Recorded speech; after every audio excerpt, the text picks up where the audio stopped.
Chicago Audible. It's Thursday, September 17th, 2020, which, fun fact, is the Chicago Bears' 100th birthday today. So happy birthday to our beloved Chicago Bears.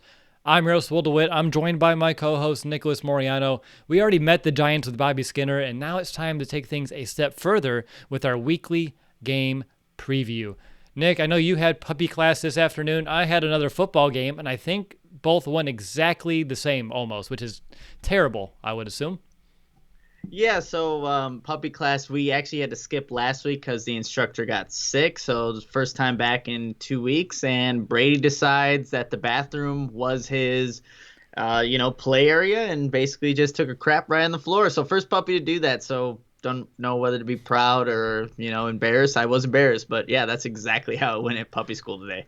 Yeah, and on the field, we lost 30-0 today, which the last game, if you're keeping tabs at home, or at least the schedule of Will's middle school football, was 36-0. So we're getting better on defense. Actually, we gave up 22 points in the first half. Nick, I was telling you I made a pretty, I'm going to call it a good adjustment at halftime with how we were approaching defense. Only gave up 8 points in the second half. Offense, we're still having a hard time really with anything, but people are here for us to talk Bears football, not my football, but I do like to give some quick updates. And here's just a quick rundown of this week's preview. We'll go ahead and open things off to just give some of our general thoughts on our week 2 opponent, the New York Giants. We'll take a deep dive and discuss the major talking points at all 3 phases for the Chicago Bears. Along the way, we'll share our X factors on each side of the ball, who has the edge between these two teams, and much more. Towards the end, we'll discuss our weekly game plan as we share our strategy and how the Bears can win this game. And we'll wrap up the show like we usually do by sharing our weekly predictions, including our game picks that, as Nick and I talked about last week, does have some higher stakes. And Nick and I were both 1-0 for those keeping, well, again, score at home. I guess it's going to be how we'll start off the show. But Nick, did I miss anything? No, that sounds like the rundown and our new format, which I think is going pretty well through one preview, one post-game show. So, yeah, let's do it. All right, let's go ahead and begin with our initial perception of the Giants. For me, they're not a good football team. They're not a very good football team. The Giants, they have some big issues that we'll discuss throughout the show, but they're also a team, Nick, that I don't believe the Bears can take lightly, because if they do, the Bears will find a way to keep the Giants just hanging around in there. When I look at the Giants overall, they don't have me shaking in my boots, but over the last year, the Bears games, all the way going back to 2019, they're pretty darn close. We know that. We know what it feels like watching a Bears game. Sad fact, not fun fact, the Bears have not won a game by a 2-score margin since week 4 of last season, Nick.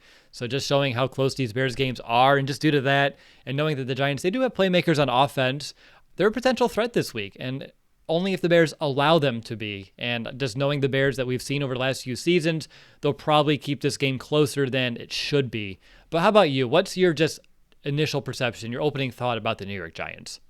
Yeah, when I think about the New York Giants, I think I go to their offensive line, and just with that unit not being very good, or below average at best, and just thinking that the Bears may be able to exploit things there. And also when I think of the Giants, I'm thinking back to last year's matchup, and I don't know if you remember the play, Will, but I think it was Roquan Smith on Saquon Barkley where it's wide open, where Saquon Barkley just drops the ball. And then I think about last Monday night's matchup against the Steelers for the Giants, and Daniel Jones throws just a boneheaded interception in the red zone. So they're right there, I think, in terms of being close to winning and getting over the hump. And we saw some good things from the Giants on Monday Night Football. So like you said, this is not a team that the Bears can take lightly, because really they did that with the Detroit Lions for 3 quarters, and almost they should have lost that game because DeAndre Swift can't catch a football. So yeah, it's definitely not a team that you want to take lightly. And Adrian Peterson had a good day against the Bears. There's Saquon Barkley now. Obviously, we all know didn't have the best day against the Steelers, but you can't take this team lightly because the Bears are still trying to figure some things out. Yeah, I think they're, at best, the Giants are an average team here in 2020. But again, if the Bears just don't show up to play, or play down to the opponent, which they have done in the past, it could be a much more stressful game, which, again, my heart's still overcoming what we witnessed on Sunday than perhaps it should be. And we'll talk about it throughout. But speaking of just, opening and initial perceptions, Nick, you got your Manscaped box in the mail, and I know you've been testing out some of the gear, both the technical gear as well as some of the apparel, and you have some pretty rave reviews of what Manscaped has brought over to you in the Moriano household. Yeah, absolutely. I don't know if you guys can see this on the podcast, but I'm wearing the Manscaped shirt here. But going to their products, Will, I think that's what people want to know about. And their improved lawnmower 3.0. And look, I think everyone's a little hesitant, especially when you're dealing with the family jewels, right? But it makes everything just the worry just kind of goes away, Will. Like, you don't have to worry about anything. You just do what you got to do. And that was reassuring for me. And on top of that, Will, the boxers that they have there, I know you have the box too. You have to try them. So everything from Manscaped from top to bottom is premium quality. And that's what's so awesome about their product. Their just everything that they have there. And if you want to get in on the action and, you maybe try out the Lawnmower 3.0 or get a pair of boxers yourselves or whatever it may be, here's how you can make that happen. You can get 20% off plus free shipping with the code TCA at manscaped.com. And again, that's 20% off with free shipping at manscaped.com. Use the code TCA. Look, I'm telling you that your balls will thank you, and that is not an understatement because of their great and premium products, but you just got to try it out. And look, if I'm telling you it's good, it has to be. So TCA at manscaped.com, 20% off and free shipping. So everything went smooth for your first riding of the lawnmower? No issues? Everything went smooth. Yep. I'm still got the family jewels intact. Everything's good. So yeah, but it just, like I said, you just feel reassured. There's no kind of, like, you could feel maybe a little hesitation like doing that, but no, it's all good, Will. So that's what's so cool about Manscaped and all their products. Absolutely. And what I love about them, too, is they do allow a lot of their proceeds to go and help fight testicular cancer as well. They do really back a very great cause. I know a lot of our listeners would hold dear to themselves, and it's an issue that, we all need to work towards continuing to fight against. So manscaped.com, code TCA, 20% off. They have great products, a great cause behind them. And Nick, we told our listeners on the last show, this is a test run with Manscaped, and they need to see us use 10 codes in the first month of utilizing them. I think based on our count of fans reaching out to us, letting us know they use the code, we're at 5. So we're halfway there already. It's only been one show, so help us out with Manscaped. Again, we're about halfway there, so we just need 5 more listeners using that code TCA. Get your 20% off, get your free shipping, protect the family jewels, and feel a little bit more hygienic when it comes to that area down under. How's that? Sound good, Nick? It does sound good. Yeah, like you said, it is a test run, and a lot of people, or 5 people have reached out and said they've used it, and they thanked us, like, hey, thank you, Chicago Audible, for giving this to us, and hey, thank you for helping us out as well. Absolutely. Let's go ahead and get back to offense. We have to talk about 3 major storylines or talking points on each side of the ball, and we'll begin with that Bears offense. And Nick, one of our bigger takeaways from the postgame show was just how darn impressive the Bears were when it came to establishing the run. It was super effective against Detroit. Simple question, complicated answer time. I don't think it's too complicated, though. Can the Bears do it again against the Giants? Because I think so. Yeah, I think it's set up to where the Bears could have another good day on the ground. Just watching, look, the All-22 and NFL Game Pass was being a real pain this entire week. And I think they just released the All-22 early this morning today, so they didn't really get a chance to dive too deep into that. But what I was seeing, what the Steelers had so much success with against the Giants, they love to pull their guards and get to the outside and really just gash that Giants defense. And seeing how the interior offensive line of the Bears, how they played against Detroit, gives me a lot of hope that they can have similar success or even more if they could just still commit to it. And the Bears showed that, hey, they're going to put more tight ends in the game. They're going to be under center, and they're going to have an emphasis to run the football. So just given the matchup, how the Giants struggled last week and how the Bears were successful against Detroit, I think this could be another week where we see Juan Castillo's new and improved rushing attack just kind of dominate this game against the Giants. Yeah, I mean, you hit on a really good point, and I saw the same thing you did, using extra linemen, pulling them across the formation, and just setting the edge, creating a crease and allowing, that was Benny Snell for the Steelers, to turn upfield and go for it. He averaged about 6 yards per pop, and I know the Bears, kudos to them, they led the NFL week 1 in expected rushing yards at 5.6 yards expected every time they ran that football. The Steelers were 3rd in the NFL in week 1 at 4.7 against the Giants, which means the Bears against this Giants defensive front should see similar results if everything goes according to plan. But like you said, they got around the corner pretty easily, the Steelers did, against the Giants. I know the Bears focused a lot of that inside running with David Montgomery, even Tariq Cohen, but I can envision having that wrinkle of bouncing it outside a little bit more this week, just because that's what Pittsburgh did so well. And really, if you can set that edge, the linebackers are a little slow to react. There's a lot of missed tackles, broken tackles, and I believe the Bears, with David Montgomery, who's a great after contact, they can get him out in space on the outside. I think the Bears, too, can get this job done. And I know the Bears did a good job up front against Detroit. So for me, Nick, if they just play like they did, they should find themselves really being able to commit to the running game, which should help the Bears when it comes to passing the football. Is there anything else with the Bears and the rushing attack this week you wanted to mention? Obviously, we're both in agreement that, A, we're very proud of the effort we saw on Sunday, and it was a bright spot, and it's something that we've been needing to see that we really didn't see at all last season. But is there anything else that you wanted to mention here?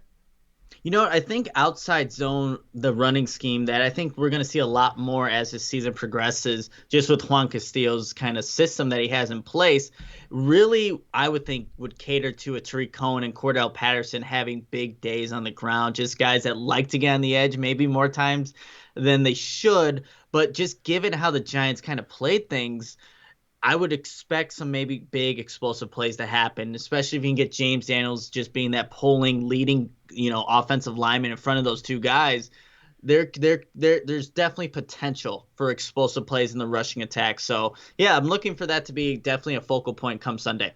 Yeah, Daniels, Whitehair can do it. He's mobile, he's nimble, he can get across the formation in a hurry. And the Bears did a good job utilizing their interior linemen for that inside zone by creating seals with them crossing the formation, allowing some of the other guys to go upfield, get to that second level, and then that pulling guard getting that extra defender that kind of was let free. So if the Bears can do that again, it seems like Juan Castillo, he's exciting because he has these guys firing on all cylinders, and I'm excited to see what they can do. And Nick, the tight ends, they did a pretty good job too of helping establish the run last week. And I think if you have them as some extra blockers, it just helps you set that edge just a little bit easier because you have multiple guys who can get and turn around some of these defenders, right?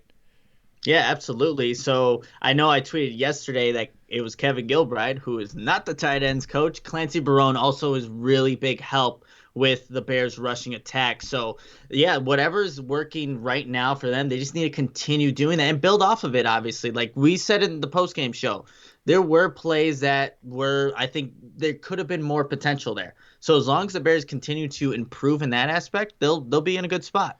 What are your thoughts about the tight ends now as a passing threat? Jimmy Graham had a couple drops, but they did target him a few times. They targeted Harris as well. Overthrow by Trubisky, not setting his feet in the back of that end zone. Should have been an easy touchdown, really. Cole Kmet had the one target where he almost got lit up. I know the tight ends for the Steelers didn't have really themselves a big day, but you can't really take that as everything. But do you believe the Bears can or will they get the tight ends more involved this week? I think it's something that we would like to see just because of what was coming into the season, how they played in training camp. There was a play from Cole Kmet, just watching back the film, where I thought Trubisky definitely could have hit him. It was just on a little option route. It was a play action play under center, and Trubisky kind of just holds the ball a little bit too long. He ends up running and just throwing the ball, and it becomes incomplete. But it looked like Cole Kmet could have had his first reception. But I do want to see more of an emphasis to kind of get those guys involved. Look, early in the game, Jimmy Graham and Mitch a little off, right? And then obviously they get that touchdown right corner in the end zone with that little fade. But yeah, I would like to see it because you have the number 43 overall pick in Cole Kmet, a guy that you expect to be a big part of this offense at some point. And we know tight ends take a while to get acclimated, but you just want to see more targets at least more times where they're looking to that direction. Yeah, for me, I don't know if this is the week, though. They did a good job, like I said, against the Steelers, but what for me maybe changes my mind, again, we want to see it and we want to see those targets, but I also want to see more targets for Darnell Mooney. And also, when you're looking at this Giants secondary, I think I like the matchups better when it comes to the wide. Oh, you do too. I see that look on your face. So we're thinking alike. Like the Bears with these wide receivers against the corners of the Giants, I think this is where your mismatches are. This is where the Bears can find a way to make plays. And I think the linebackers for the Giants too, they're not bad in coverage. Blake Martinez, he has his up and down games, but overall he's a sturdy guy. And I think when you look outside, that's where things get very interesting for Chicago this week. The Giants, they allowed a big day for Juju Smith-Schuster. He had those 2 scores, as well as a smaller name. Deontay Johnson had himself a day. So when I'm looking at Anthony Miller, Allen Robinson, heck, Darnell Mooney, what are you expecting there, Nick? Do you see big days for at least 2 guys in Robinson and Miller? But I wouldn't be shocked one bit if Darnell Mooney, who was open on a few more plays than he even had targets for, his role to perhaps expand to just a little bit this week. Yeah, absolutely. I mean, I just don't think the Giants overall, just their secondary is very good in covering guys. I know last year they were ranked in terms of coverage one of the worst teams in the NFL, and now you got to factor in they do have a new defensive coordinator this year, coming from the Dolphins, and they do like to play a lot of dime defense. And the Giants weren't very good playing dime defense, so they're going to have a lot of these smaller defenders out there. And I think I remember too, Will, in our preview show from the last Giants matchup, Isaac Yiadom.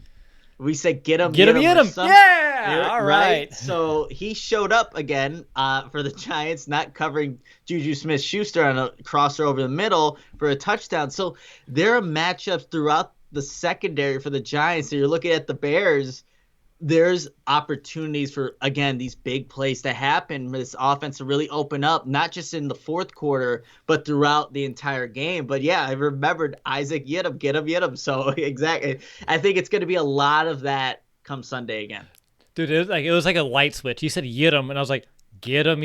I mean, as soon as you said it, it took me back to last season. That's great. That's awesome. Wow, that was a throwback, but I love it. Yeah, get him. Don't change it. But also when you're looking at these corners, Nick, I mean, oh man, Ballantyne, Holmes, Bradbury, they can all be beat. Each of them last week or on Monday, they gave up 11 yards per catch and a passer rating. Each one of them allowed a passer rating over 105 when they were targeted by Big Ben on Monday Night Football. There's always like, I don't know, when you're watching it, they're a step behind. They're not in a position to make a play at the point of a catch. So I think Mooney, he can kill him with his speed and his route running. Miller, almost the same thing when you think about it, because he has such a precise route running expertise to him. I think that's how he can really get himself some easy throws. And Robinson, he's shifty and he can get open, but even if he doesn't have the most separation, I expect him to go up and get it over these guys. They're not people who overly concern me, and it doesn't seem like you are either. So tight ends, we'll see, but wide receivers, the Bears need to find a way to exploit and win these matchups, right? Absolutely. And also last season, the Giants defense was 32 in the NFL against slot receivers. You see what Juju Smith-Schuster did, who lined up 40% or 40 snaps out of his 60 in the slot. He had a pretty good day. That's Anthony Miller time. That's just Anthony Miller waiting to explode against this Giants secondary. So like you said, the matchups are in favor of these Bears wide receivers, and hopefully that the Giants just play a lot of that dime defense like we saw on Monday night, because I think that really plays into the Bears' favor. Yeah, and that's up to Nagy. If they're going to go out there and play 3 tight end sets, you're not going to see that dime package too much. You got to find a way to spread them out, force them into that package, and just go out there, attack it, and beat it. Of course, offensive line, they did a pretty good job of protecting Trubisky week 1. We'll need to see that again, because if not, we'll talk about it here actually just a second. That's what happens when you get pressure in Trubisky's face. I think everyone knows the answer. But, Nick, on the last post-game show, we talked about, and everyone knows, the Bears were just god-awful on third down. They were worse in the NFL week 1. Well, they were tied for worse in the NFL, but that doesn't really make me feel any bit better. 2 of 11 on third down. So when I got the All-22 this morning, for about the 30 minutes you allowed me to look at it, by the way, because you kicked me out of Game Pass. And that was nice. I let you have it. But what did I do? I went back and I rewatched every single third down snap for the Bears. I want to know what the heck went wrong. Well, a little bit of everything. Out of all of those 11 third downs, I'd put maybe 3 or 4 misses purely on Mitch in terms of bad decision making, throwing the ball a little bit too soon, and not allowing the play to fully develop. Outside of that, there's a couple in terms of no separation. Receivers weren't really getting open, just bad execution overall, and just poor spots. Very first third down, we had the 3rd and 1. QB sneak. Okay, didn't work. We did not see a 3rd and less than 7 until our 7th third down of the day. It was after that 3rd and 1, it was 3rd and 7, 3rd and 7, 3rd and 12, 3rd and 9, 3rd and 7. They weren't good in putting themselves in any favorable position on third down. And the one the Bears converted late in that third quarter, right before the third quarter ended, it was a 3rd and 10, and that was the one we actually got things going there. So for me, the Bears averaged before that third down conversion, their first one of the season, about 3rd and 8 was their average. That's not going to cut it, Nick. 3rd and 8's not going to cut it. They have to find ways if they're going to be in third down. Again, mistakes are going to happen. Execution is going to fail, but the Bears being in 3rd and 8, this offense with Mitch, it's not going to be built to overcome 3rd and 8 consistently. We saw that. Later on in the game, they got better. 3rd and 4, 3rd and 2. 3rd and 2 is a touchdown pass. 3rd and 4 actually didn't make it just due to a bad accuracy on a pass. So even if you get close, it's not a gimme. But the Bears need to be in third down situations that it's not going to be a pass every single time because teams are going to dial back. They're going to get after Trubisky. That's what Detroit did. That's what the Giants would do. So the Bears need to find a way to put themselves in non-obvious passing situations on third down at least some of the time. It doesn't need to be every time. That's crazy to think that's possible. But come on, 3rd and 8 on average, that's not going to help you one bit. You got to get that down to 6 or 5, somewhere just a little bit closer, because maybe you can do a screen. Maybe you can do a draw play. Not 3rd and 8, 3rd and 12. Not going to happen. 3rd and 13, that's another one as well. So for me, it looked like a mixed bag of everything went wrong on third down. Luckily, I know for the Giants, they were about middle of the pack on third down defense. But is there anything else when it comes to third down that you saw that you want to see cleaned up? Well, I think it was what was happening on 1st and 2nd down that really equated to the Bears just being in that bad situation and that average of 3rd and 8. So I think for the Bears to put themselves in the best situation to actually convert and not have to wait till the closing minutes of the 3rd quarter for, I think, what was it, Anthony Miller seam route in between the safety and linebacker. Yep. That was the first 3rd down conversion. You just need to be better on 1st and 2nd down. And really, the Bears at the beginning of the game and some of those drives, they were having success running the football. And then you have a toss to Cordell Patterson on the right side that loses you some yardage. You have these plays that, I don't know if they're too predictable. Well, clearly, if they're losing yards in the backfield, they are. So really, for me, Matt Nagy just needs to be a little bit more consistent on getting enough yardage so when you do come to that third down situation, it's not an obvious passing situation. You can be pretty honest because the Bears are running the football effectively. That should be an option, an actual option. Maybe 3rd and 8 kind of gives it away that you're going to lean towards a pass. So it really is just getting enough yards on 1st and 2nd down to where when it comes to 3rd, all options are available. It's easily could be a run as it is a pass. And once you do that, you have a defense guessing. They're playing a little bit slower than they're accustomed to. And that's where good things usually happen for an offense and you can sustain drives. So I think that's going to be key for this one because like we just said, we can't overlook the Giants. That's how you get beat. So I think it's about winning 1st and 2nd down. Absolutely, it is. And okay, we talked about it very first point. The Bears can run this football. If you can get 3rd and 5, 3rd and 4, there's a chance you can run it for a first down. And it's not an obvious rushing down. It's not an obvious passing down. You can keep them guessing. That's when you can really use play action effectively and keep a defense guessing. So yeah, I agree with you, Nick. Just finding a way to make it a little bit closer. One thing I need to address in the chat, I see Don Burrs in there, and he's a little salty of how this game went out. He mentioned Matt Stafford is 10-5 against the Bears. He's been around longer than that. He hasn't played only 15 games against the Bears. He's actually 9-10 against the Bears, Don. So just letting you know in the chat that he's only 9-10, not 10-5. I don't know where he found that number, but check your sources. All right, anything else there, Nick? I had to do it. I mean, I let him roll in that chat all the time, but I had to at least put him on the spot there. Like, that's inaccurate. Yeah, don't throw inaccurate stats out there. I wonder if Don ever goes to Lions, podcasts or no. He's probably a Bears fan at heart. Honestly, the fact that he's here so much. Yeah, probably. It makes sense. Yeah. All right. But anyway, let's get on. Podcast listeners like, who the heck's this guy? You're better off not knowing. But anything else on the offense, Nick? I know there's I think we hit on all of it. I mean, we don't need to harp on Mitch. We know it was a up and down game. Fourth quarter, things change, and I think I have some points later on the show for him. But anything that you perhaps wanted to mention? Anything else on offense that you wanted to hit on or discuss with me?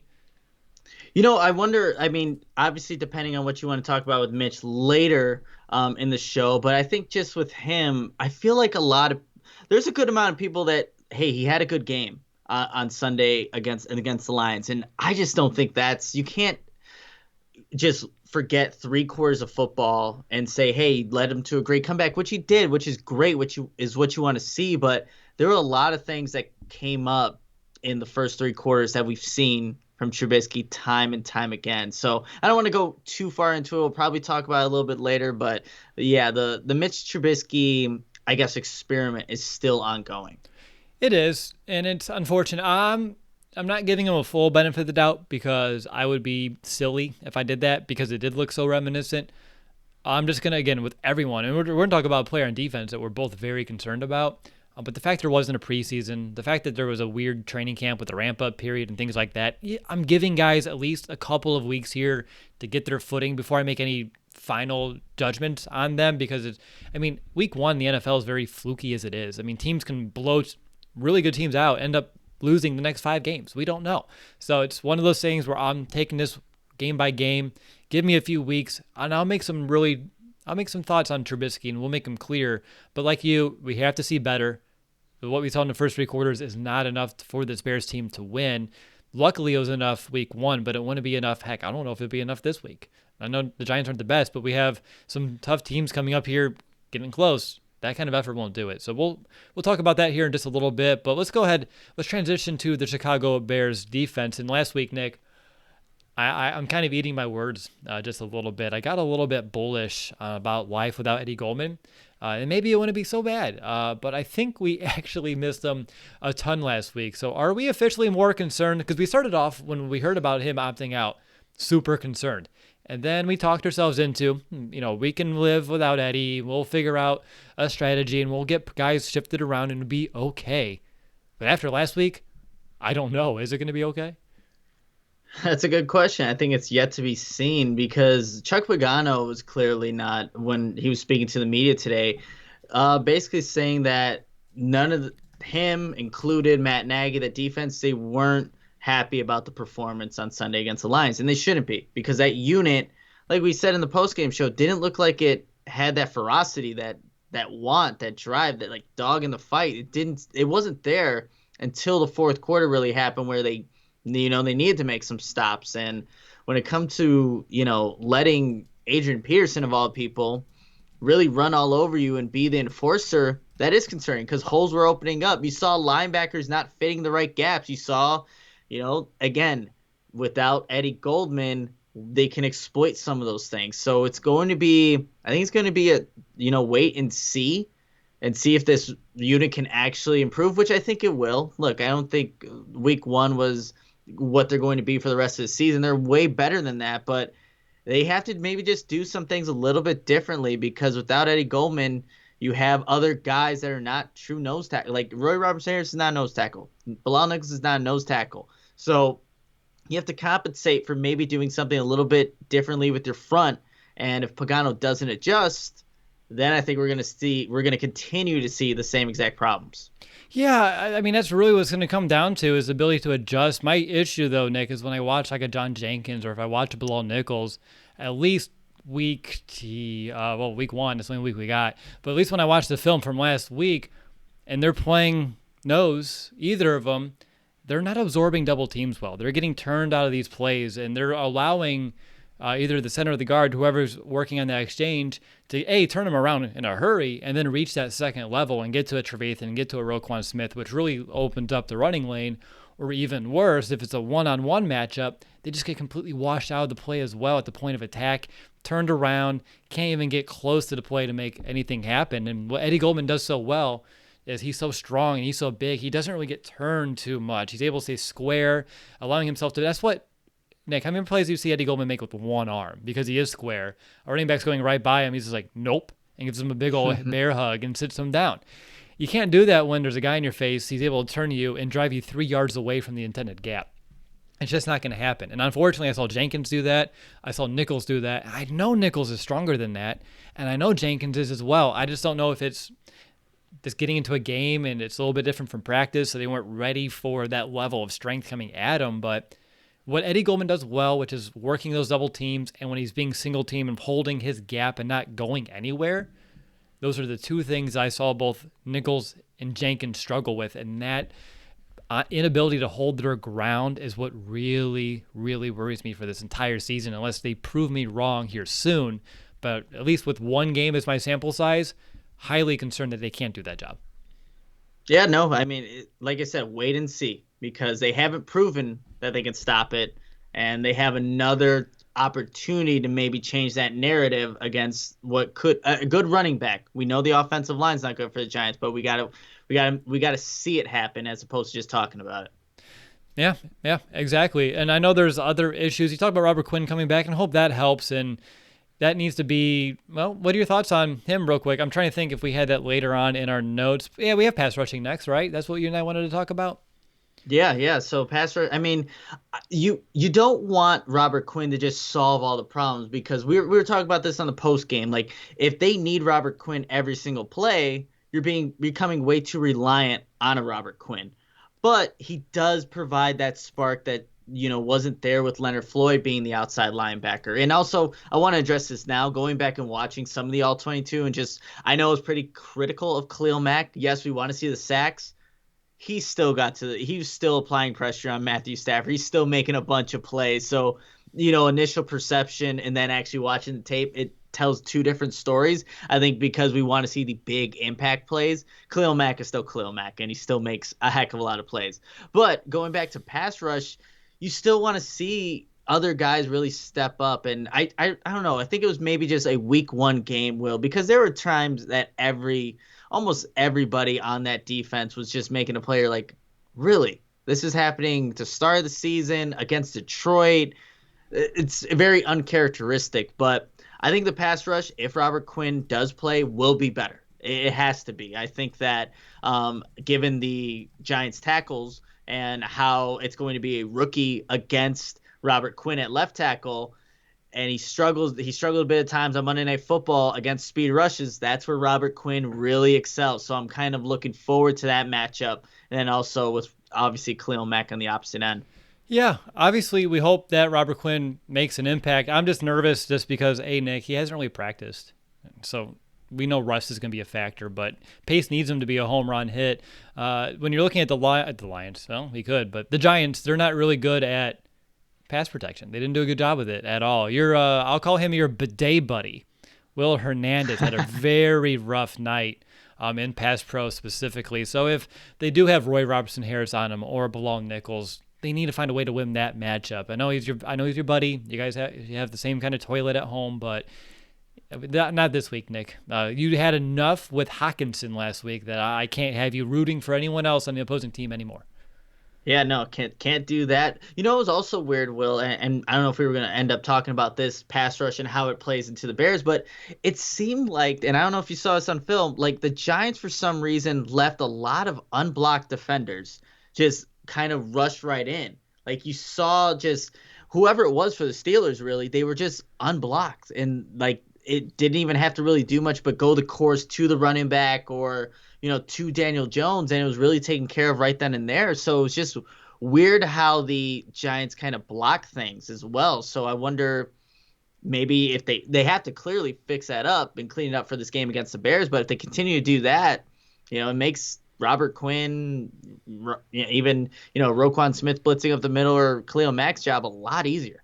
Do you think that the tackles for the Giants, Thomas and Fleming, those are mismatches that we should exploit at least? Because I do. They didn't do a good job against setting the edge for the run. They didn't do a good job in pass protection. I mean, Robert Quinn and Khalil Mack should win this matchup. And even if they chip with a tight end, their tight ends did not do a good job in pass protection either for the Giants. So this should be yet another, again, matchup in favor for the Bears if they live up to the potential. I don't know why I would expect. I don't know how I could say Robert Quinn, Khalil Mack, maybe this is going to be a tough battle, because it shouldn't be. Now, maybe it'll end up being so, especially if Quinn's limited and things of that nature, but thoughts on that?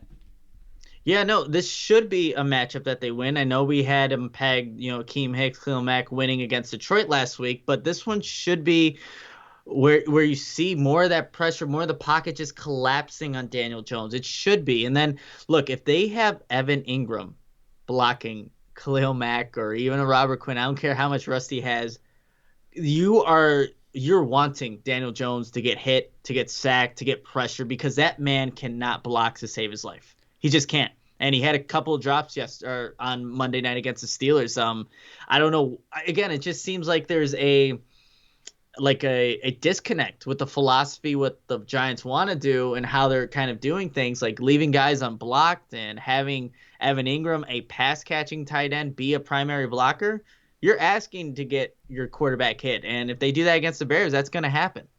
Yeah, we'll see. I mean, Robert Quinn, I know a lot of people are wondering, will he play, how much he'll play, and we'll have to wait and see. I wish we can say that he'll play every snap or he'll be out there for 50% of the snaps or, heck, he'll be out there at all. The fact that he's actually practicing, that's a good trend, and hopefully they get him out there in the field. I think he was close last week, but they wanted to be ultra cautious, which is fine. It's a long season, but hopefully he's out there. Hopefully he makes a play or two, and he shows Bears fans why he's here, because I know Bears fans are already getting a little bit of a sour taste in their mouth, and I know we already went over another big free agent signing a couple of off seasons ago in Trey Burton, who had these injury history issues, who couldn't stay healthy, couldn't be on the field. And whenever you're just throwing money away like that, and you're not, on top of that, we haven't even talked about it, when you're not putting money where maybe it should be going, and someone like an Allen Robinson, then it's a really tough situation for fans to kind of stomach. And I mean, I'm starting to feel that way, but with Quinn, it's a long season, and I'll let it ride right now, but he does need to be on the field. He does need to be a productive part of this defense and elevate the play of everyone around him, because that's what we talked about all offseason. He should help Khalil Mack because he should win his one-on-one matchup on the other side. And right now, we haven't seen that, because Mack needs that help, or we need someone to win that matchup on the other side if Mack is being double teamed. And we need to see that. And that's as simple as that. Are you still here, Nick? Your internet seemed like it went a little fuzzy for a second. Oh yeah, I'm still here, still listening. I heard everything you said there, and I completely agree with everything about Quinn and just being the compliment that the Bears haven't had since Mack has been here. Okay, just making sure, because it was kind of choppy, and I was like, if I'm talking to myself, that would be very sad. So for me, like I just said, Robert Quinn, show us something this week. You don't have to show us everything right out of the gate, but let's just get progress. And if we can get that going forward, the defense should be better off for it. So from one concern, let's move on to another, and that is Danny Trevathan. He started the season, as Brandon would say way back in the day, on the struggle bus. Maybe more of the sluggish bus, but was it rust? Is it age? Nick, I don't think we know yet, but let's just assume it's a worst-case scenario. You put it in the notes, how screwed would the Bears be if Danny Trevathan ends up showing serious signs of regression in age? Well, the thing is, Will, Josh Woods, Joel Iyiegbuniwe did not take any defensive snaps against the Lions last week. So if that were the case, if Dan Trevathan is just on a downward trend where it's not going to get any better, you're putting guys in there and asking to play obviously a very significant role in the defense. And these guys don't, like we've highlighted, in previous shows, how much inexperience they have actually playing on the defensive side. They do stuff on special teams, no doubt, but to ask that much out of one of those two guys to be the guy, that's a lot to ask for. Well, I know there's a lot of playmakers on this Bears defense, but you have to think week in and week out, an offense is going to say, let's get, Josh Woods in a bad position, Joel Iyiegbuniwe. But I wonder, like, just watching Dan Trevathan, the man looked like he was in just quicksand. He was slow. It didn't matter what it was, a crosser, like even the DeAndre Swift should have been game-winning touchdown. He just got fooled on what was not even a very good route. It was supposed to be like a little wheel route in a sense where he's trying to fake the out. He didn't even fake the out. I don't know. I don't know if he's fooled or if it's mind knows, body can't do it. It could be, and if that's the case, I mean, he's a liability then. If that's the case where he's just not able to get in position anymore, he is then being a liability. And maybe we're overblowing it. It was one game, but it was that bad enough for us to really be taking this seriously and to think about the repercussions of just having him out there on the field. Well, You talked about that drop. That was the only incompletion when targeted, by the way. It was other than that, the other 6 targets were catched. He allowed about 55 yards after the catch, just due to the fact that he wasn't able to be in a position at the point of the catch. 6 catches allowed. As I mentioned, the average yard per completion when he was targeted was 16 yards, so you're just getting gutted. And Nick, this week, if they send Barkley on a route and it's Trevathan's responsibility, I'm holding on for dear life this week. I mean, it's a real scary thought. And I mean, that's just this week.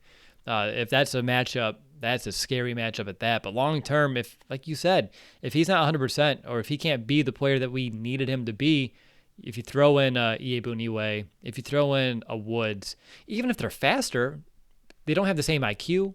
They don't have that same level of leadership.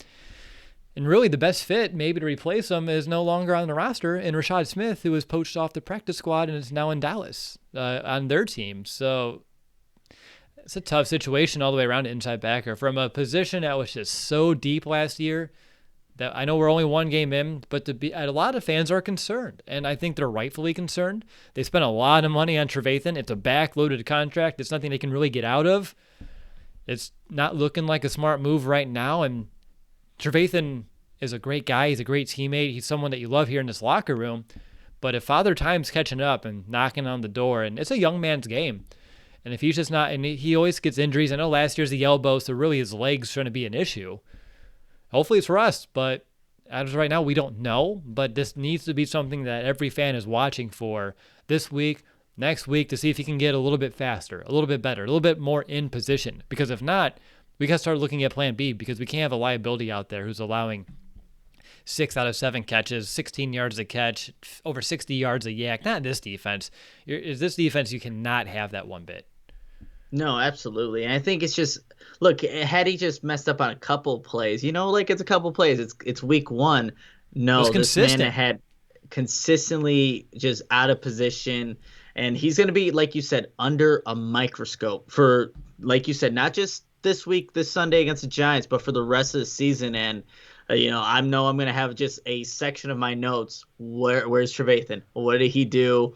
And how is he rebounding? So hopefully that's in the section as well. How is he rebounding this game? So yeah, it's going to be interesting to watch. I didn't think this would be an issue. I mean, I don't think anybody would have. Like, Jay Trevathan was playing some good ball prior to that injury against the Lions last season, and he didn't look like he lost a step, but yeah, week 1 really exposed him, and hopefully it was just a week 1 thing and not just a Danny Trevathan consistently going to be doing this thing. Yeah, I want to get back to the days of Danny Trevathan where we watched a game and he almost forgot he's out there because he's just so sound and he's just always around the ball. He's always in the tackle and he's good in coverage where you're not hearing about him giving up these bigger plays. And he's just someone that it just flies around to the football, and he's not doing that, and the Bears need him to be. That's how this defense works. You need 2 linebackers that can flow to the ball. Right now they got 1, and that's going to leave half the field wide open. Roquan, he can close from sideline to sideline, but you're going to gain yards while he's trucking along to make up for it. And if it's in coverage, you're putting extra pressure on your safeties, things of that nature that maybe is not the ideal strategy, because they're there, but they're also, if they're helping you, then they also aren't doing their intended job either. So it's an issue that we need to keep up watching, and hopefully it's something that's after the end of the next post-game show, we're like, hey, he got better. And then we can breathe like, hey, we overreacted. But I hope that's the case, man. I really do. Anything else on D? No, I mean, obviously we know that this wasn't what the unit that we were expecting for 2020, and I'm looking to hopefully see a rebound game, not just from Danny Trevathan. We do need to see that, but really the entire group just coming together and playing the brand of football that we've all come to know and expect from, this Bears team. Yeah, Pagano said he's not happy one bit from the effort that he saw from this defense, and from his words, he says he's expecting a, quote, big shift this week from the level, the effort, and just the overall production from this defense. We know it. They should not be beaten on the ground like they did. I mean, maybe they will. If Trevathan's an issue and Eddie Goldman, life without him's tough, then yeah, maybe they will become a defense that can be ran on. Secondary, I think we feel better about, but we'll have to see how everything else in the middle kind of shakes out. So let's move on to special teams. What's the big topic on special teams this week? Is it Santos kicking or practicing at Soldier Field, kicking in the elements instead of in a dome? What do you got? Yeah, I think so. Cairo Santos is very similar to what was happening last year. He's expected to go to Soldier Field and kind of practice there this week. I think he's heading there tomorrow to do that. But yeah, now he gets to go from an indoor, stadium in Detroit to an outdoor kicking at Soldier Field. And battling the elements, whatever the elements are expected to be on Sunday. And I think that's just going to be the storyline until Eddie Pinheiro is healthy enough to come back. But I think it's going to be interesting. Well, if he has another day where he's perfect from field goals, extra points, doesn't have any, bad kickoffs or anything, and, he's just being consistent, and Eddie Pinheiro's back, ready to come back from IR, I wonder, do you just make the change? Does that, I don't know, mix up momentum? I mean, that's something to talk about for maybe a later time, but I was just thinking about that in terms of, like, if the Bears are just gelling, they're winning, they're still, Right. Do doing you good make on a special change? teams. Yeah, Yeah. exactly. So it'll be interesting to see when that time comes. Yeah, it would be. By the way, looking at the weather for Sunday, because why not? 69 degrees, nice, and then also 11 miles per hour wind that day. So should be a very beautiful day for football. And 11 miles per hour is something to keep track on. It's not the other days you're looking at like 8s and 7s and single digits and 11. So it's not enough that I think it'll be a crazy factor. It won't be swirling or anything of that nature, but it's not a dome where things are just pretty mute. You know what? When you mentioned the weather there, Will, I immediately thought of that crazy Trubisky stat where he just dominates when it's a certain. I don't remember how hot it needs to be or what it is, but It's if it's in the 60s. it is in the 60s, so we could see Trubisky just light it up because it's, I don't know, it's a Trubisky stat that only he can do. It's a Trubiskyism, and we'll see. You have to go back and find that really specific stat. I remember it's the quarterback countdown show, right? It is. I'm gonna see if I can. Maybe someone put it in the comments. I don't know, but I'll find it eventually. No one's gonna remember. That was too specific. All right, moving on. Let's look about some X factors here, and let's talk about our offensive X factor. Who do you got? Yeah, so I mean, when I was preparing for the show, I'm like, Trubisky's like the big one, right? If he doesn't have a good game, or if he has if he does have a good game, it makes the life a lot easier for the Bears offense. But I think an X factor that can open up things immediately. And I don't know who I chose week 1, but I think Anthony Miller is an X factor in this one. I'm sorry. Well, I had to do it. Like, just be looking at the stats and how bad the Giants were against slot defenders. If they're going to be in this dime package a lot of the time, just because of the history of the defensive coordinator coming from the Patriots, that's what they like to do, run a lot of dime defense.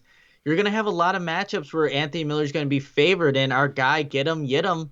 If he's the one guarding Anthony Miller, just say good night already, and just give Anthony Miller the ball, give him his yards and possibly touchdowns. I think he's on a roll. We haven't seen Anthony Miller have a good start to the season ever in his Bears career. To have a hot start, touchdown, first game, let's see how he builds off that. And he's a very, passionate player, and I'm sure he's going to want to, the football a lot more now that he's already seen the end zone one time in week 1. So I think this is just a matchup looking at this defense, how they like to run the defensive Giants, and what the Bears will do to exploit it to where it's just favorable. And if he opens things up, we know Allen Robinson, he had a really good game against the Giants last year. I think over 100 yards and a touchdown in the middle, which was underthrown by Trubisky, but he still got the touchdown. We know it can open things up, especially if they can work the middle of the field. A little jab right there, huh, Nick? Just a slight one. We haven't talked about Trubisky all the way yet. So I get it for sure. I had Miller in my notes, so you're really putting me in a bind here because I do like to have us look otherwise. So I'll go on the fly. Nothing written down here, but I think David Montgomery is another strong X factor candidate here because if the Bears can run the ball effectively, I don't think he'd be the primary, or he's the primary, but he wouldn't be the only X factor in terms of rushing the football, but since he's supposed to be the lead back, I'll go ahead and give it to him. But if he can have a night kind of like what Benny Snell did against the Steelers against the Giants, over 100 yards, averaging 6 yards per carry. He doesn't have to average 6 yards a carry. We'll love it though. But if he can do that, and the Bears can either get the push on the inside or still exploit the Giants on the outside, like we saw week 1. Although I bet you they make some adjustments when it comes to that. And they can move the football. They can have some early success on those downs to put themselves in better third down situations. And perhaps they can pick up a few third down conversions on the ground due to David Montgomery's ability to pick up those yards. Offensive lines churning, really just the entire rushing attack. But for David Montgomery, if he can have himself a night, this offense is just going to be rolling because they'll have to step up, load the box. You can expose the corners then, going deep or just getting behind the coverage. So for me, if the Bears can run the ball, Trubisky's job gets easier. The offensive line plays a little bit more aggressively, gets a little bit more confidence. I think we saw that same thing happen in Detroit. We'll see it happen again here against the Giants. Yeah, like, weren't we gonna name this the wild, or didn't we talk about that, the wild card or something, like that changed X Factor to wild card? I think we were talking about that. Like, We did. I don't know how that. It depends on the perception. Do we want to maybe put this as X Factor or wild card? And you can choose like, hey, I have an X Factor, and then maybe the other guy's like, well, I got a wild card in offense, and then we can do it like that. Hey, making changes on the fly. I could do a wild card on defense if we want to make it happen right now. Yeah, let's go. Let's go wild card, man. All right, so wild card, it's going to be Robert Quinn. I don't know if you had that as your guy there, Will, but depending on whether or not this guy plays, I think it does change really the way that this defense kind of approaches maybe even blitzing or just trying to get after the quarterback, because he's a guy that can win his one-on-one matchups. He hasn't practiced in full. It's been some time, but you have to expect his one thing that Robert Quinn does. He's a speed guy, and he uses that speed and that get off the line of scrimmage to win most of his matchups. And if that's his go-to and his ankle's feeling all right enough, then, hey, that changes really how the Giants really got to play things. Maybe they do have to chip him a little bit, knowing that they have a rookie, granted, a top 5 pick in their rookie left tackle going up against Quinn, but I saw times where their left tackle was just left looking where the pass rusher was at. Because, again, the speed rush was just too fast. So that could really be a wild card for this Bears defense, just getting a pass rush, because that's where things happen for them. Yeah, pass rush opposite of Khalil Mack would be huge. I agree. That would be a wild card. That can change the entire dynamic. By the way, real quick, Kenny on Periscope. So he's watching here on Twitter. Nick, it's 66 degrees. He was listening, and he found it for you. Wow, you are the man. So 66, and it's supposed to be 69 So on it Sunday, can change, is that right? though. It can change. Maybe it happens, in the fourth quarter or something, and he goes off again or something like that. But, yeah, there we go, 66. Hey, easiest job in the world is being a meteorologist because you're wrong every day and no one cares. So, but this was Google weather, by the way, so you never know. We'll check a few other sources. Maybe we'll get our hopes up that we can have a perfect 66-degree day, even though I know that was the temperature of that Bucs game, and that's why that stat's so askew, but that's besides the point. For me, defense, I don't know, Nick. There's not much that we haven't said that isn't really an X factor. We kind of hit on them. Very first talking point, as well as you hit the second as your wild card. And for the third, with Danny Trevathan, that's another one too. I'm glad though that they have Darius Slayton. Maybe they get Golden Tate back, but we feel pretty good about this secondary. Where I don't think Jalen Johnson, I wouldn't call him an X factor right now in terms of or a wild card. He's someone that I think he's going to hold his own, and we're going to be okay.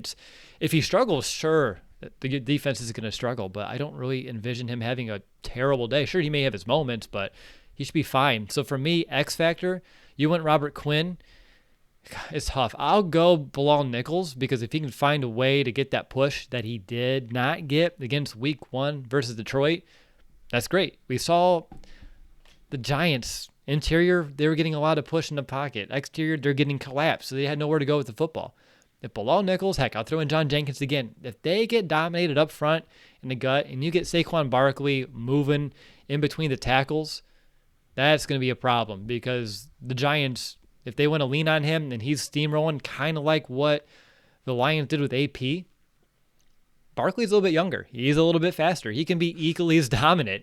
I would be remiss if I wasn't fearful of Barkley, even though he had a really bad Week 1 due to poor offensive line play. So for Nichols and Jenkins, they can't allow this poor offensive line to still dominate them. They need to find a way to play like Eddie Goldman, hold that gap integrity. Do not allow a double team to just obliterate you, get you out of the play, and just turn you out. And even if it's a one-on-one matchup, you have to hold that A gap. If you're getting moved over to the B gap, it's going to be all over for this Bears defense, because you're going to have the other guy getting to Roquan, Danny Trevathan. It'll take him about 4 years to get there to the goal to make a stop. So for me, games, you know what? Another Brandon throwback. Games are won and lost in the trenches. And if Bilal Nichols and John Jenkins will lose at the point of attack against Barkley, with a Giants offense that can't really run the ball yet, that can be a problem. So for me, that's going to be my X factor, whether if they do that or not. And speaking of X factors, I know we have a few of those that we like to discuss here each and every week in the Chicago Audible. By the way, I do have one. I don't think I gave you that specifically, but go ahead and take it away, sir. Yeah, these are the X factors that are obviously not on the field, but they're behind the scenes supporting our show every single time, and we couldn't be doing this without you. So our first shout out goes to Matthew Clemens and really the Clemens family. Guys, you are amazing. I think I tell you that every single week, but you truly are, and we couldn't, like I said, be doing what we're doing without you guys and just all your constant support. So thank you. And then our next shout out comes from Leanne. Leanne, thank you so much for your shout out. Thank you so much for the donation. That's where I'm getting the shout out. But, it was funny. Like right before I saw something like, hey, wait, how do I, for some reason, Leanne. And then I always do a name pronunciation, Will, just to make sure I get it right. And maybe it's wrong too. But we try to get the shout outs. I know we're not the best pronunciations of certain players, but we try to get our great fans, their names right. So thank you so much, Leanne. And of course, and I know you guys have heard this name plenty of times, a constant donator to the Chicago Audible, Mason West, and wanted me to tell you a little bit about Team Rehabilitation in Barrington, Illinois. It's a physical therapy office that emphasizes hands-on therapy while maximizing performance by increasing strength and muscle activation.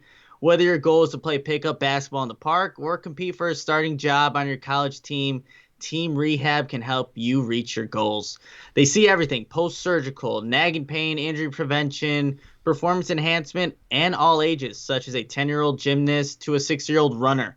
Mason West is a former collegiate wrestler and lacrosse player who combines his passion for sport and rehab into one package. You can contact Mason at 224-512-7200 or find him on Instagram at dr.masonwest_sports PT to begin your journey to be the best athlete you can be. And we have one more. I usually do Mason West last just because of, just telling you about Team Rehabilitation. But we also have Kenny from Decatur, Illinois. So Kenny, thank you so much for your donation. We really appreciate it. And of course, you want to get a shout out. What about mine? That's right. I'm jumping the gun. You go right ahead. You are. I got Stefan, not the first time from Stefan, all the way from Copenhagen, Denmark. So Stefan, from as far away as you are, the fact that you still appreciate our show and you appreciate our insight and our coverage. And I know this is not your first rodeo in terms of getting a shout out, so I want to make sure that's known and just how appreciated Nick and I are, just like with the Clemens family, just like with Mason West. Reoccurring people supporting our show, it just means so much to us. So Stefan, thank you. Nick, one more before you give the CTA. We got another update from the Chicago Audible horse. Really cool video. It was on Vimeo, so I wasn't able to I wanted to pull it into the stream to show people an update. I'll work on that maybe for next week, but the colt, the Chicago Audible, it's growing up, and I know it's for sale here soon. So if you ever see anything out there like Chicago Audible for sale, it's not us. Don't worry. It's the horse. And if you're looking to buying a racing horse, and you're listening to the show, maybe we have a breeder who listens, maybe there's a buyer that listens, maybe we can bring the two together. But just cool ways that people decided to show their support, like naming a racing horse after us. It's just incredible. Yeah, seeing that video was, again, the horse got so big. Chicago Auto was so big, and, just a beautiful horse in general. That was really cool, and I'm glad you shared that, Will. And if you want to get a shout out, here's how you can make that happen, either through Venmo or PayPal. If you send us any donation, we'll give you a shout out on the next podcast. When you send us that donation, let us know where you're from and then who to address a shout out to, and we'll make that happen. And for Venmo, here's what you have to look up: the username, the Chicago Audible. Again, you should see my name, Nicholas Moriano, and the Chicago Audible logo. And on PayPal, you can make the donation to www.chicagoaudible.com/PayPal. And one more time for Venmo, the username is the Chicago Audible, and PayPal, look up www.chicagoaudible.com/PayPal.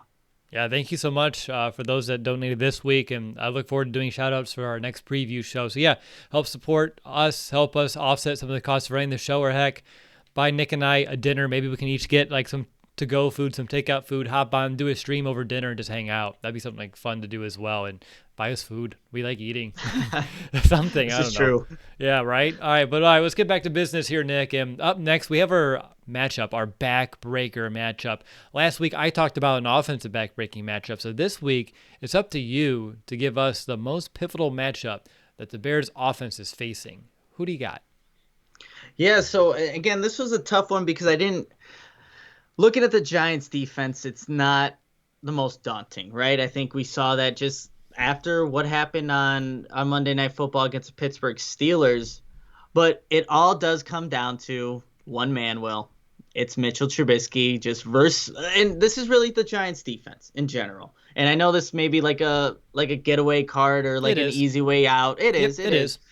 But it really does factor into like Mitch and which Mitch are we going to see? Are we going to see the one in the fourth quarter or the one for the entirety of 3 quarters that just could not get the team in the end zone? And if that's the Mitch that they get against a Giants team that we've talked about all podcasts, that you can't sleep on them, then you're just going to keep a team within the game. And that's something that you cannot do. And especially because the Bears right now, they barely won. I wouldn't consider them a good team. They were hanging on to a thread with the Detroit Lions, and they came away with a victory. So I think the backbreaker is if Mitchell Trubisky plays just a majority of the game or the entire game like he did the first 3 quarters against Detroit, the Bears will find a way to lose. And there's not going to be that little, get out of jail free card with a DeAndre Swift drop touchdown. So that's going to be key to this game, and seeing if he can maybe just build off the mistakes he made in those 3 quarters. You saw him just throwing off his back foot, making questionable decisions, trying to force the ball to Allen Robinson one too many times, as opposed to maybe reading the defense all the way and just allowing the play to kind of happen, or making a dumb sack fumble with minus 22 yards. You can't do those reoccurring things that we've seen. So he's the backbreaker, Will, and honestly, he could be the backbreaker every single week because that's just how pivotal the quarterback position is and what it really means to the Bears offense. So, yeah, I took the easy way out. I really did, but we got to see which Mitch shows up this week. And, God, I really hope, because I can't do that again to where I have to wait until the very final minutes and see what happens, because it's a lot to take, but Mitchell Trubisky's the backbreaker, and let's hope that he plays more like the fourth quarter than he did the first 3. Yeah, no, absolutely. By the way, I'm going to throw what do you want to call it? Well, this one isn't Mitchell Scott, but I threw an anchor man one up there for it. So I don't know if you know this, but I'm kind of a big deal. GIF over on the screen, over my face. So you'll see there in a minute. I'm making them deep fakes Mitch GIFs this week, and I don't know, I'm having fun with them because why not? You got to have some fun once in a while. But for me, I already kind of talked about it, and I try not to give it completely away, but Nick, it has to be Saquon Barkley versus Danny Trevathan. I mean, yeah.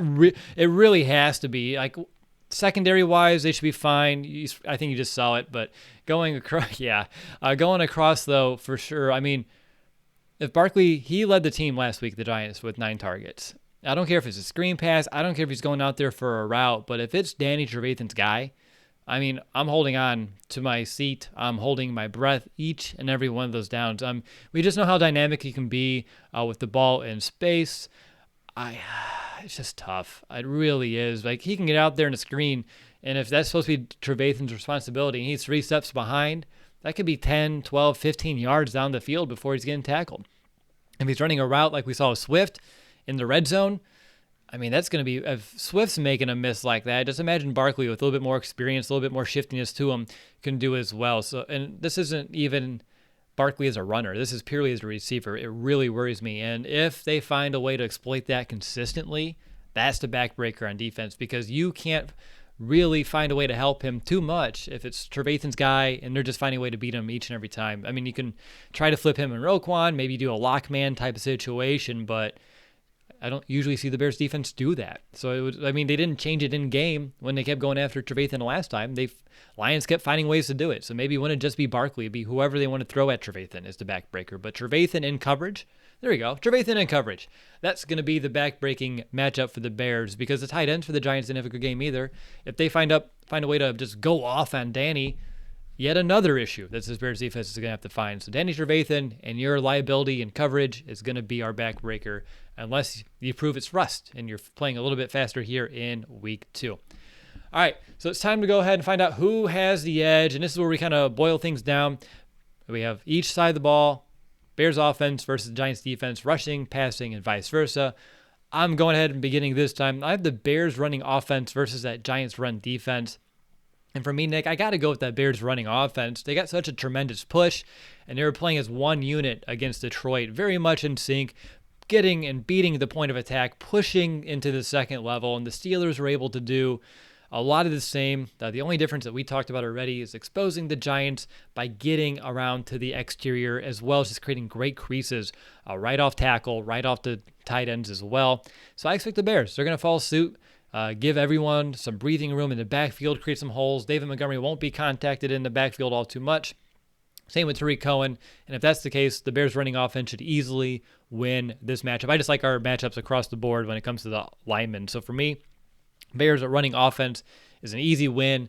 So Nick, I'll go over to you. Bears passing go versus that Giants passing defense in their secondary.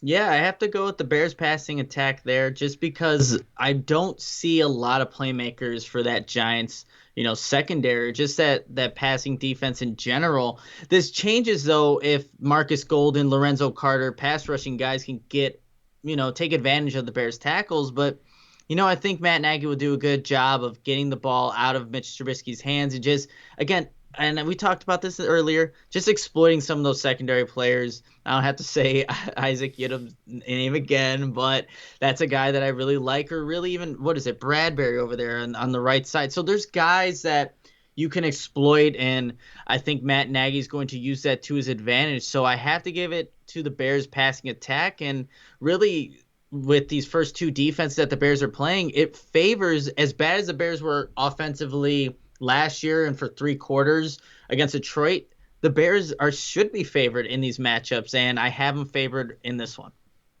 Switching over to the defense, I'll start with the Bears passing defense versus that Giants passing offense, and I'll give it to the secondary. I've already gave you everything in terms of my concern with Danny Trevathan. Maybe they have to find a way to help him. I know that exposes the defense elsewhere, but perhaps that's the route the Bears will need to go here. But Jalen Johnson, he proved he was NFL ready last week. Fuller's typically pretty locked down. We don't know if the Giants are going to get Golden Tate back or not. It may not matter all too much. I'm sure he's a good player. He's also a little older. He's someone that I think the Bears, they've had good success with in the past. Pass rush, as we know, will play a factor here, and the Bears should find a way to get pressure on Daniel Jones. And Jones, too. He's someone that you can bait him into throws. You can force him into mistakes. He will give you opportunities. So for all those reasons, I believe the Bears have the edge here when it comes to their passing defense, their secondary versus the passing attack from New York. So that just leaves the Bears run D versus that Giants rushing attack. Where's your head at? Yeah, well, this I think could be an interesting one if the Bears make it, because we saw what they did last week against Detroit. It was not very good, and that's Adrian Peterson running the football. But you look at what the Giants did against Pittsburgh, and Pittsburgh's a very good defense, top 5 defense. Daniel Jones led the team 4 carries, 22 yards rushing. He led the team in rushing yards, and unless they drastically change things up, I just don't see the Giants having success on the ground against this Bears defense. As bad as it was, and at times the holes were, I can run through them and be okay and, get down to the ground safely. So sure.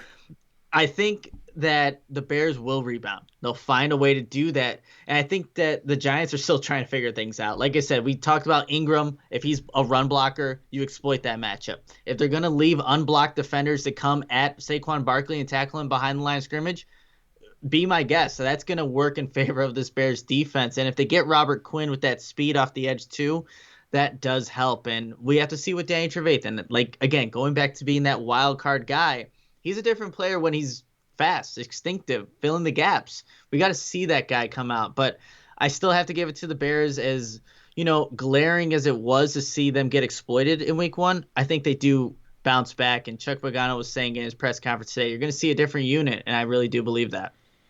All right, moving into our coach's corner. This is where one of us looks at a strength of the opponent, other one looks at a weakness, and both of us, well, the weakness guy tries to exploit it, and then the guy who is taking a strength, you need to find a way to overcome it or at least negate it or mitigate it.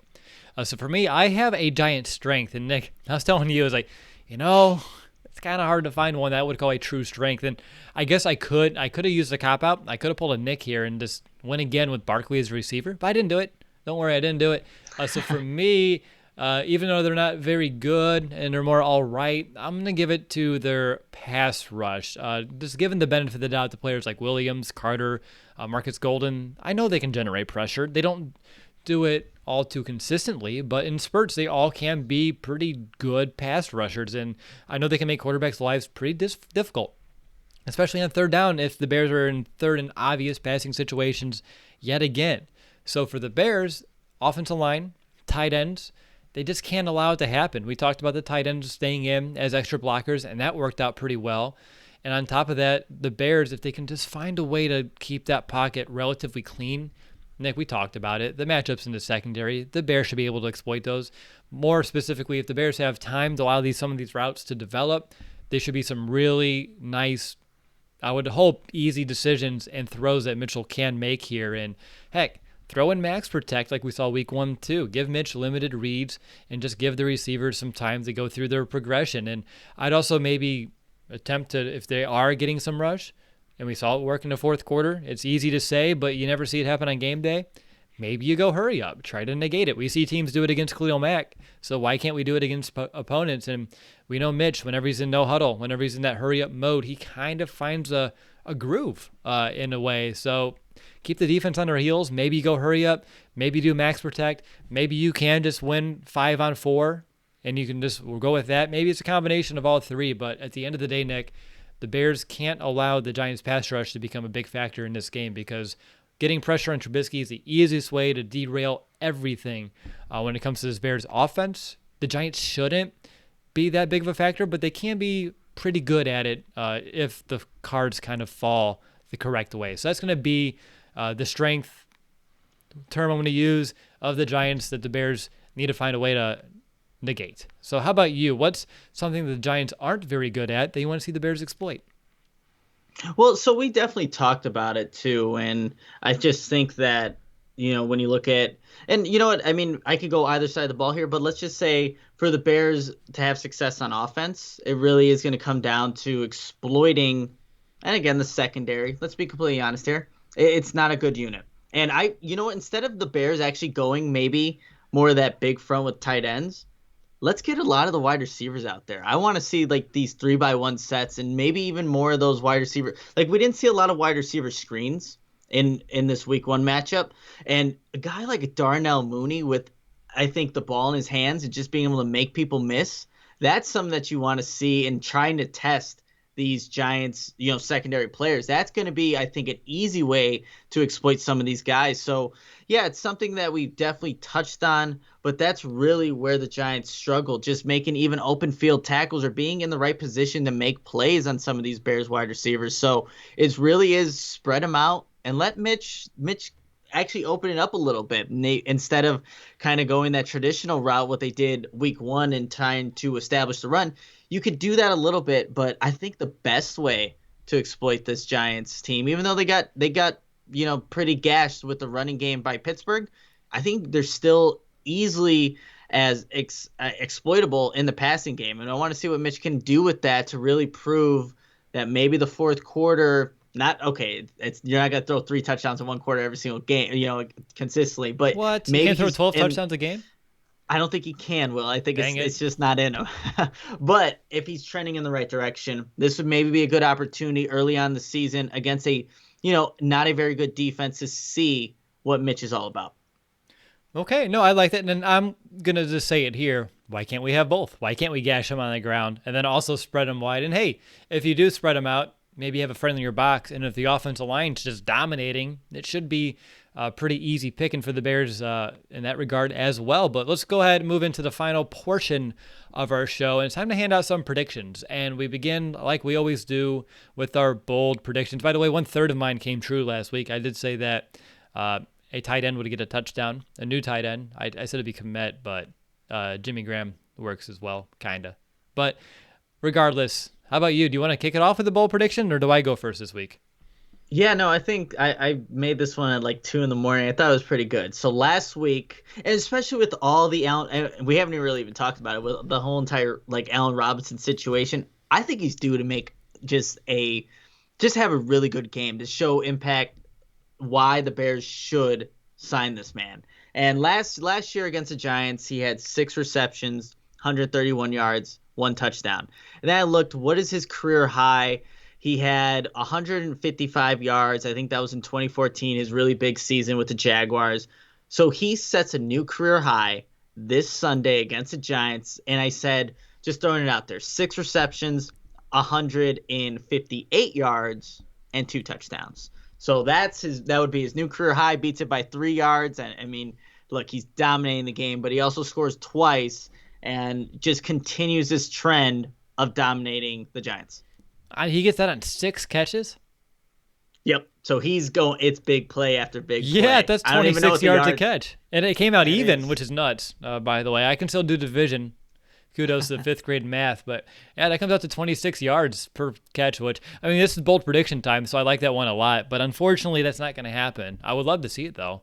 But for my bold prediction, I'm looking at another receiver here. I'm looking at Darnell Mooney, someone that he showed up a little bit, and I expect some big things out of him. And I still think teams know he's out there. I think he said, like, as soon as he stepped on the field, even Detroit was yelling, like, speed, speed. Like, they knew, like, what he brings to the table. So teams are scouting him, and they're cautious, and they're aware of him. But I think he gets some looks this week. So I have him not getting just his first career touchdown catch, but his first 2 in this game. So 2 touchdowns for Darnell Mooney in game 2 of his NFL career is going to be my bold prediction for this matchup. All right. Thank you. Let's move on to our MVP. I'll go ahead and kick it off. Just like my X Factor that you kind of forced on me, though. I did have David Montgomery as my MVP. Another week where he should be getting a little bit healthier, even though he didn't look like it was bothering him at all last week. But you have to assume another week removed from the injury is just going to help his cause overall. So for my stat line for him, I have 110 rushing yards. He's going to average about 5.5 yards per pop.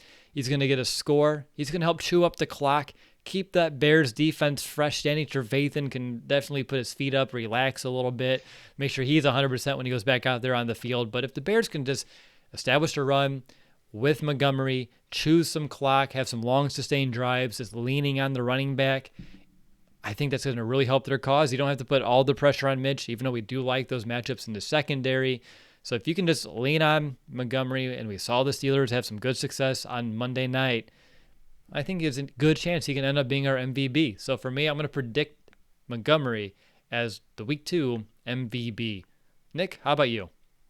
You know what? Both are bold predictions, and your MVP all offense. I'll go defense for my guy. And look, Khalil Mack last time he played the Giants did some remarkable things and was wreaking havoc on Daniel Jones. I think we're going to see that Khalil Mack, especially if we do have even any kind of version of Robert Quinn on Sunday. I think you see Khalil Mack just dominate. And he, like we said earlier, he has a good matchup to do so.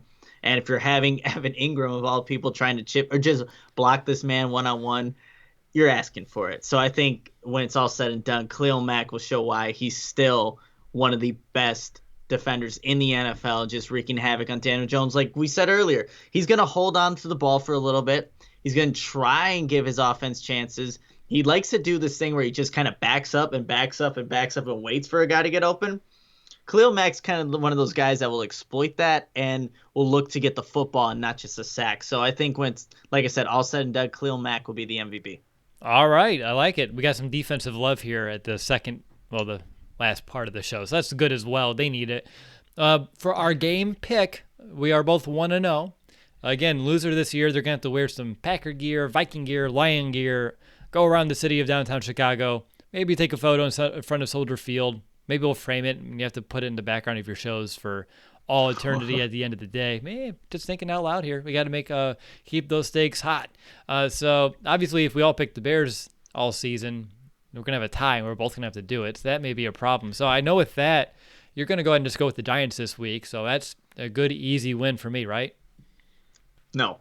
I'm sorry I can't make it that easy. I'm sure it'll get really interesting, real soon actually. So, but I just feel after talking about this, Will, I feel confident what the Bears can do and hopefully what they can build off of last game and try to, just again correct a lot of those mistakes that we saw defensively and for the offense too to build off of some of the great things that they did in that game, especially in that fourth quarter. But seeing how the Giants, there's Daniel Jones will give you an opportunity, like I said, and that defense doesn't scare me. So I'm seeing that Pittsburgh scored 26, the Bears scored 27. We're going Bears 30, Giants 17, high scoring game. And if it's 66 degrees, Mitch is going off.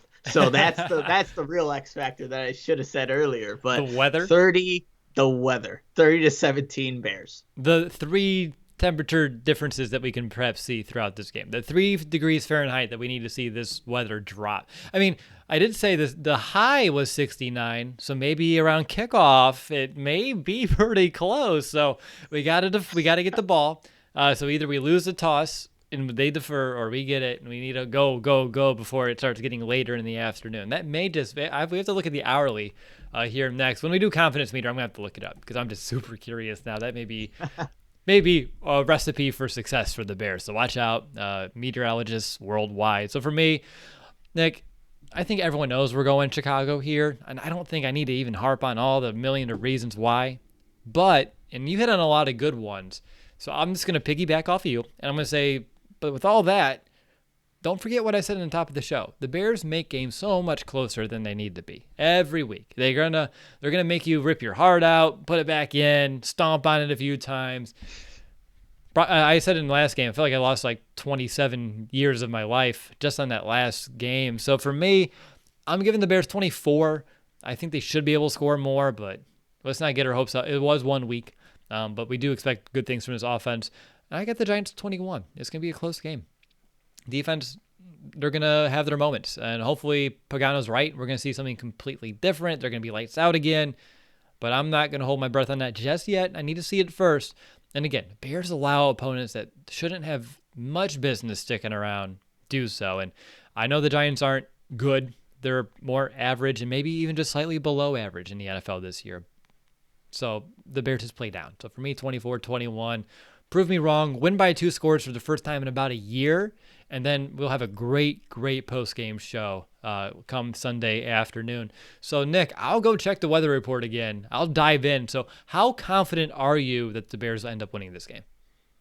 Yeah, so, I mean, honestly, Will, it's probably going to be closer than what I predicted there for my game pick. But I do just like what the Bears have in terms of what they can do to exploit this Giants defense. And, again, we really could be a mix of the rushing attack and just through their passing game. And it all really relies on Mitch. But I do like what the Bears can do offensively. And I just think defensively they're going to improve. They really are. So confidence meter, I don't remember what I gave the Detroit one just because it was week 1 and there's a lot of, factors being the first game and whatnot, but I'm going with an 8 here. I feel confident that the Bears will start off 2-0. They're back home at Soldier Field, obviously a different kind of atmosphere, what every team is kind of dealing with, no fans, or most teams are, but they will start off 2-0, and I'm feeling really good about it, so I'm going to give them a solid 8. All right. I like that a lot. So solid 8. By the way, I can't find an hourly that goes that far in the future, but Bacon in our chat, which, by the way, he's always in a chat, he's telling us, Nick, 66 degrees. It'll be 2 p.m., so it'll be 65 at 1, 67 degrees at 3. So there's a really good chance we're going to see some 66-degree weather here on Sunday. And I know Trubisky just tends to go off on that weather. So just letting you know, there's a chance that may be your X factor. Yeah, I'm looking on here. It says 66 on whatever the Samsung version of the weather. It's just what it comes with the phone. So I'm just telling you right now, if you see Mitch Trubisky go off, you can thank the weather. Tweet it after the show, man. Like, hey, we're seriously looking at the weather at 66. Find your stat again. We'll get it out there. People need to know this is the important nitty-gritty details people tune in and listen to, and they follow our Twitter for. I know it is. Basically. You know it is, right? That's what it comes Oh, down yeah. to. That and the fact that you have a bidet just like Will Hernandez. Yeah, that's obviously what people need to know about. All right, so for me, Nick, you're at an 8. I think last week I was at a 7.25. I'm going to bump up to a 7.5. So I'm getting a little bit more confident. There are some things that, again, we are concerned about. Danny Trevathan. But overall, both sides of the ball, the Bears, we already said they have the edge. They have the advantage. But it's just that tendency to keep teams sticking around that really scare me. Playing down to your competition really worries me. It's something, actually going back to my game this evening with my middle school team, we played a team that wasn't nearly as good as our first opponent, but we let them look just as good. And that's what was really frustrating as a coach, because I know we're better than that. I know that other team wasn't just that good. It's just playing down to the level of competition and just not executing and winning your matchup. So for me, I'm going to give it a 7.5. The Bears are the better team, but the bigger question is, will they actually show it? Can they show it for all 4 quarters? That's the question. Can they just impose their will on an opponent, or will they just play a game due to the level of the competition they're facing, which is probably the most likely answer? So for me, the fact they'll keep them hanging around, just like what we saw against Detroit, worries me, so I can't be ultra confident, but I still do believe the Bears will win. I'll put it at a 7.5. So, Nick, what's going to be your final thought as we kind of wrap things up? Anything else you want to say? I feel like we said it all. Yeah, no, we definitely have, but I think if this team is actually legit, and 1 week they are 1-0, but we need to see them maybe take advantage of some of these kind of teams. Like, this is, look, top to bottom, this is a good Bears roster. I really do believe that. But like you just said, they let these bad teams kind of hang around. And look, these are not convincing wins some of the times, but it is a good Bears roster, and we need to see if that holds true. And it's a team against against the Giants that maybe you can, like I said, exploit those favorable matchups. And I want to see where we actually go in 2020. It's such an up and down season. We don't even know if it's going to play out throughout the entirety. But if the Bears are for real, and I think they could be, then they need to take advantage of a matchup like this. And let's see if they can actually do that come Sunday when it's 66 degrees. What's for real mean, though? I honestly want to know, what do you mean by for real? Like a contender, or like a playoff caliber team, or someone that should be at least in playoff talks come December? I'm just curious. Yeah, so I mean, you don't want to, if they get in, let's say with one more playoff team there, they get in at 9-7. I think you go in knowing like they barely made it. Like an actual 10-6, 11-5. Look, they were just obviously 12-4. Like, that's how you know this team is for, like, they were a for real team in 2018. They really were. They were just a double doink that made them non-existent anymore. But I think that's what it all comes down to. If they're actually beating down, like they were beating down on teams in 2018, like like there were blowouts because the Bears were just better. They were a better team. 2019 didn't see that. So I want to see if they can actually, like I said, exploit these bad teams and make them look bad. Okay. I just wanted to make sure I knew what you meant by that. I didn't want people to have a perception one way or the other, so I want to make sure you had a spot to clear that out. For me, I don't have anything else that we haven't said. Bears are a better team. Bears should find a way to win. There are reasons why. I talked for an hour and a half. There are reasons why they should win. If you don't know them by now, re-listen to the episode, or we'll do a better job explaining it next time. But yeah, that's about it for me. I'm a little tired. Coach a full game.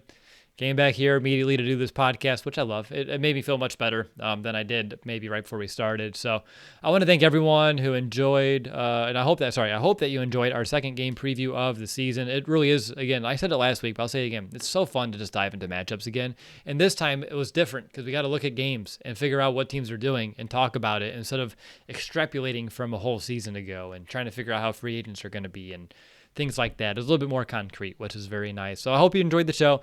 Take a moment, if you haven't yet, please review our show on Apple Podcasts. That really does help us either land some more sponsorships or at least get into more sponsorship discussions, as well as reach more Chicago Bears fans just like you. The next time you hear from Nick and I will be right after that final whistle blows on Sunday afternoon with our next post-game show of the season. If you want to watch that show live, make sure to subscribe to us on YouTube or follow us on Facebook or Twitter. And if you want to be our second Twitch list watcher, I think we only get like one per show. Feel free, if you're on Twitch all the time, find us on there too, but no pressure whatsoever. Hopefully by then, though, we are talking about a 2-0 Chicago Bears team when it's all said and done. I want to say enjoy the game. We'll talk to you as soon as it's over. Nick, if I say get him, you say? Get him. I said get him. You're supposed to say get him. Oh, I heard get him. That's fine. Gosh, you botched the end of the show, man. But people know what we mean, though. Get him, get him, get him, So when I say get him, you say? get him. I said get him again. I said get him. Oh, see, now we can. Now we're just hearing things. Okay. Now we're just going too long. All right. So for real, until next time, bear down, Chicago.